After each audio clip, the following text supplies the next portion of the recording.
আসসালামু আলাইকুম ভিউয়ার্স। বাজার করে নিয়ে আসছি। কয় টাকার মাছ আনা হইছে এবং কয় টাকার মাংস কি আনলাম তো চলেন দেখি আপনাদের সাথে শেয়ার করি। আর এই যে দেখেন আমার মার কতগুলা কড়াই স্টিলের, এরকম আরও ছোট আরও ২টা মেবি আছে। তো চলেন মাছগুলো দেখি কি মাছ। ট্যাংরা মাছ,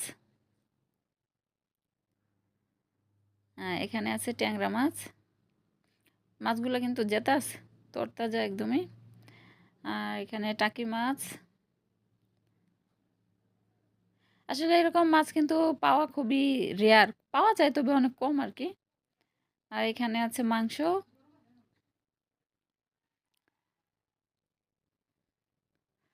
আর এদিকে কি মাছ আছে দেখি। এখানে আছে তেলাপিয়া মাছ। মাছটা কিন্তু অনেক বড় বেশ।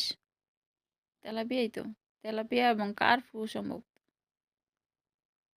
না তেলাপিয়াই। এই মাছটা 600 টাকা। আমার মা এটা বলতেছিল যে এই মাছটার দাম 600 টাকা, টাকি মাছটা 300 টাকা, আর ট্যাংরা মাছটা 400 টাকা। আর এখানে 2 কেজি গরুর মাংস আছে। তো এ হচ্ছে আজকের মাছ এবং মাংসের বাজার।